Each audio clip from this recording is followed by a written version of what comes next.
रोजोदा येथे भव्य पुस्तक प्रकाशन सोहळा संपन्न।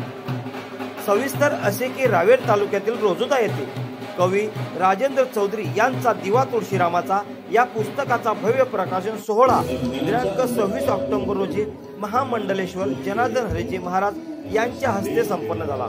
राजेंद्र चौधरी यांचे अनेक स्वलिखित लेख व कविता संग्रह प्रसिद्ध झालेले आहेत। यावेळी त्यांचा स्वलिखित दिवा तुळशीरामाचा कविता संग्रह, तर ज्ञानधारा लेख संग्रह पुस्तक तसेच श्रीराम मंदिर व कामसिद्ध मंदिर विश्वस्त मंडळाच्या वतीने कामसिद्ध महाराजांची अध्यायिका पुस्तिकेचे प्रकाशन संपन्न झाले। आलेल्या पाहुण्यांचा सत्कार राजेंद्र चौधरी यांनी शाल, पुष्पगुच्छ व श्रीफळ तसेच सन्मान चिन्ह देऊन केले।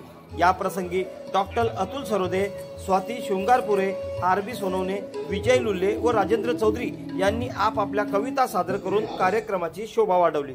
या प्रसंगी महामंडलेश्वर जनार्दन हरीजी महाराज, महाराष्ट्राचे हास्य कवी अशोक काका नायगावकर, हबप भरत महाराज, हबप दुर्गादास महाराज, प्राध्यापक वपू होले, डॉक्टर अतुल सरोदे, नरेंद्र नारखेडे, रोजोदा सरपंच पुष्कर फेगडे, सतपंत मंदिर फैजपूर उत्तर अधिकारी एकदंत महाराज, रमेश महाजन, अध्यक्ष कामसिद्ध महाराज मंदिर विजय महाजन, डॉक्टर शशिकांत गात्रे, कृष्णा पाटील रावेर, पुरुषोत्तम दांडे, महेंद्र भारंबे, डॉक्टर मिलिंद वायकोळे, ग्रामस्थ व पत्रकार मित्र उपस्थित होते।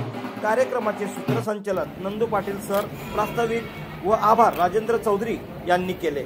महाराष्ट्र सत्यशोधक न्यूज कमलाकर। समाजामध्ये घडणाऱ्या चांगल्या वाईट सर्व घटना ज्या आपल्या वृत्तपत्रांच्या बातमीच्या